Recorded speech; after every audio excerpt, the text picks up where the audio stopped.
Hello there, I wanted to do another video about this Justin Timberlake song, Selfish. It's only been out for a few days at this point. I've done a rundown on how to play it on guitar, a bit of a guitar tutorial. I'll link up to it over there. And it's only got 5 chords in it. It's a very simple song. The chord progression stays the same throughout the whole thing. So on the first listen, I kind of went, oh, is that it? You know, it's not very much to it. Second listen, much the same, but a bit more interesting. And then when I went the third time, I went, okay, this is interesting. Like there's some really good arrangement tips going on in here that build the song, you know, up and down dynamically as it goes through. And I was talking to a friend about this the other day, is, you know, as technology has progressed, songwriting has required less movement in chord structures to create a great song, because you can create variety through sonic sounds, through different drum loops and synths and all the extra layers you can add in a studio. You're not limited by, you know, tracks anymore. You can add as much as you want, good or bad thing. But that's why I think we're finding that songs are very much, they're a lot more straightforward now as far as chord progressions go.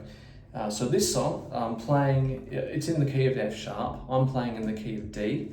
So the first chord is a B, and a C sharp, and an F sharp, C sharp over F, D sharp minor.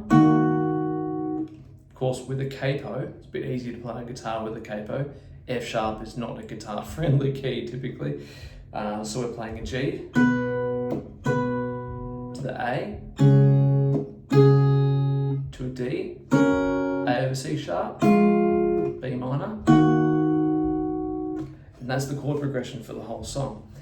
But take a listen and tell me what you think. I'd love to hear what your thoughts are on the arrangement, because it's been quite well done. I mean, there's not many guitars in it, so that's sad, but maybe next time someone will remix and add some nice guitars in there. But first of all, I've written a couple of things down here. So the intro, it's very sparse and empty. So you've just got organ and percussion going on. So there's not a whole lot happening.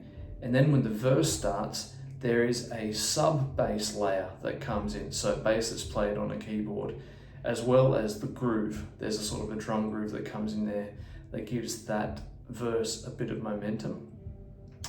And the pre-chorus is much the same. So it's got a similar dynamic as you're learning to hear that melody of the, you know, the change from verse to pre-chorus. The dynamic stays similar. Then when it gets to the chorus, again, instrumentation is pretty well the same, but you can hear some synth lines up in the top end, and they're like sort of soft and lots of reverb, so they sort of just tail away. They're a little like trails that sort of hit sporadically. So again, very pretty. And then when it goes back to verse 2, the band's out basically. It sort of goes back, you know, strips back to the organ and loop, and then it goes back with, you know, sort of band in, whatnot. That goes through the pre-chorus and the chorus, much that same dynamic as it goes through. And then when it tags the last line of the chorus, it adds a harmony, a vocal harmony layer. So there's already some indicator that the song's going somewhere else. So you're going, oh, I haven't heard, you know, the harmony on that part of the chorus before, because the first chorus doesn't tag the line.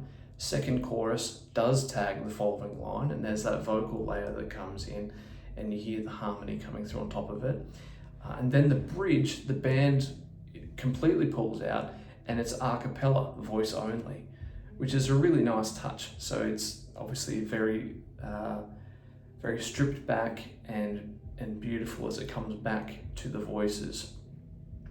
And then it goes back into the choruses, and it's all in, plus there's some extra drum loops on top of that, okay? So it's like, there's a lot more happening, there's a lot more energy in this last set of choruses. And then it goes into the tags, empties out again.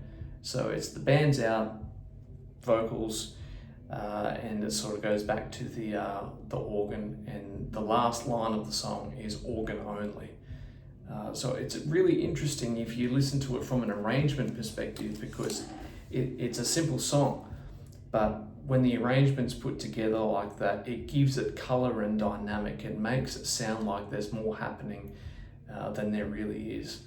So it's a pretty interesting case in listening skills, and I get as my profession as a guitar teacher over the years, I've had a lot of students have to do what they call a Viva Voce in high school, which is listening skills, understanding what's happening in a song when, how it leads to dynamics, what's big, what's forte and what's pianissimo, and soft and loud and all of those things. So it's a really good skill to develop so you can hear what's happening, because one day you either will be a music teacher yourself, or you'll be in a band, or you'll be in a studio, and it helps to know when to play, and more importantly, when not to play, so that you can contribute to great arrangements like this in the future. I haven't really done a video like this before, so let me know in the comments if you think it's useful or helpful. Keen to hear what your thoughts are, and I'll see you in the next one. Thanks for watching.